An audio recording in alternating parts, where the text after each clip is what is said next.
So hello everyone, this is me Shazan Ahmed and you're watching my channel Shazan Ahmed Official. So I hope you all guys must be great and you all guys must be walking towards your goals. Okay, and I pray to God that you would get all your goals at the same time. You would be able to achieve all your goals at the same time. Okay, so today I'm gonna talk about the book summary of the book summary of this particular book named Ikigai. It is actually written by two authors, Hector Garcia and Francesc Miralles. Okay, I don't know. Just I'm extremely sorry for my terrible pronunciation of these two authors' names, but I think this is how they are pronounced. Okay, so let's come to the point. So today I'm gonna talk about the things that I have learned from this book Ikigai, or I'm also gonna talk about that how you can inculcate all these things practically into your life, and you can also lead the life of longevity. Okay, so let's talk about this book. Let me put aside this book and then we will talk about it. Okay, so let's talk about this book. So basically this book Ikigai is written by these two authors. So if I talk about the essence of this book, so the essence of this book is like the authors have interviewed the Japanese people, or they have asked them the secret of their longevity. Actually, I don't know whether you know it or not, but the Japanese people has got the longest life expectancy. In Japan, men live for almost around 87 years, or females live for almost around 89 years. Okay, so this is like an average age for men and women living in the Japan, and there are a lot of centenarians. It means the people who have this age of 100 years, and super centenarians, the people who are having this age of more than 100 years, live in the Japan, or it's very common. Okay, so basically authors who wrote this book, they try to interview those Japanese people, and they try to extract out their habits, their lessons of life, that what are the things that keep them energetic. Okay, that keep them so vital, so happy, so bliss, and give them a sense of longevity, right? Because in India or in any other country, I would say, we hardly get this life of 50, 60 or 70, or there are several people who even commit suicide before even completing their life. So we have to understand that what are the secrets that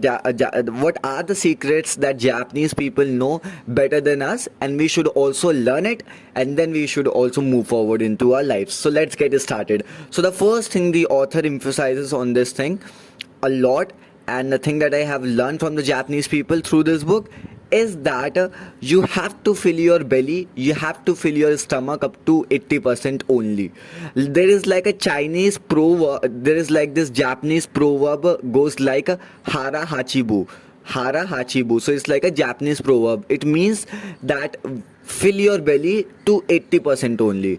Now there is not a calculative way of measuring that, okay, whether your stomach is 80% full or not, but I think whenever you are having this meal, so you have this kind of like an observation, this general observation, that where you feel, yeah, like now my stomach is full, but still you go for the dessert. Still somebody insists you, your auntie insists you, your uncle insists you, your friend insists you, and you go for that extra roti, for that extra naan, for that extra chapati, for that extra puri, for that extra dessert if you like. So you have to cut down all those things, because if you fill your stomach 100%, so your whole energy will be wasted into just digesting your food. And what about your other tasks? What about your other tasks? So it is like said by the Japanese people, or before having the meal or after having the meal, hara hachibu. It means fill your stomach to 80% only. So I think this is the kind of like an advice that we should also follow into our lives at the same time.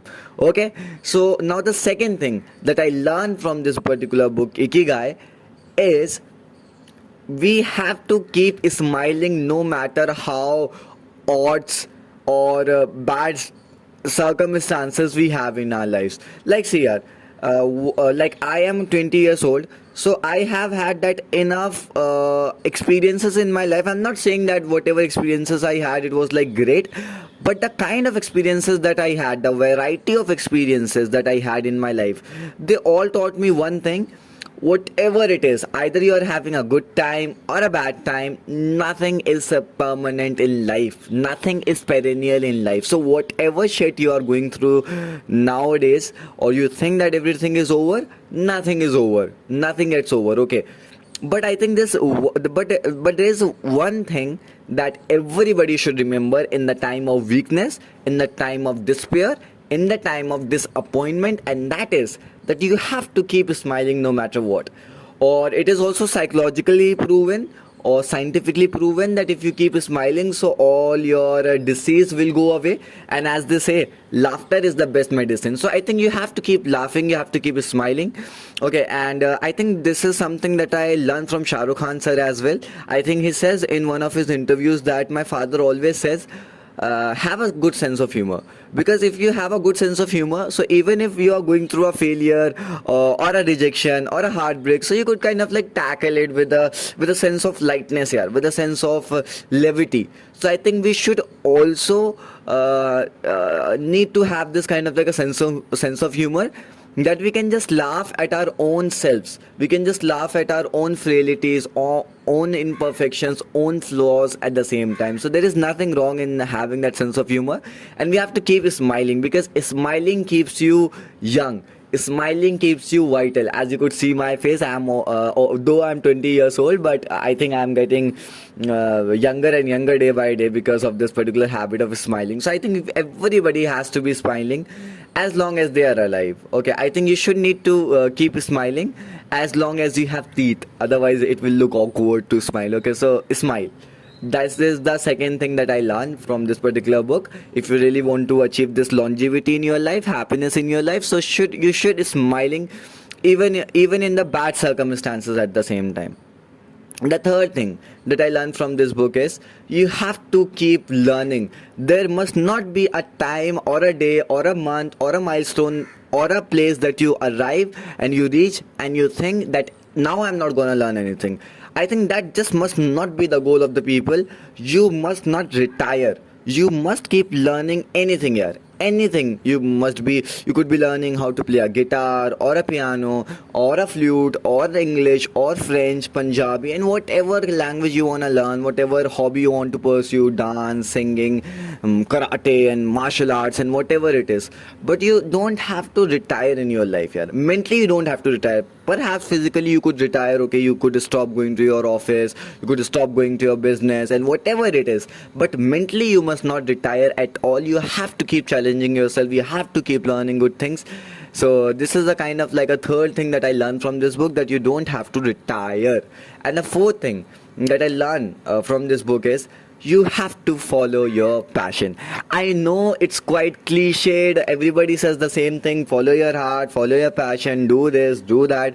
But genuinely I'm saying you have to keep following your passion, even if it gives you the money or if does not give you the money. You have to keep following this passion of yours, because ultimately it helps you in overcoming a lot of stress in your life, in overcoming the depression in your life, in overcoming the hopelessness and the helplessness in your life. Whenever you think that everything is over and like now I can't achieve anything, I'm not capable of achieving anything in life, that's when you pursue your passion. So your passion fuels you up, your passion gives you this glimmer of hope that everything is not over, I still can do something, I still can achieve something. So I think following your passion is the best advice I can give to the people.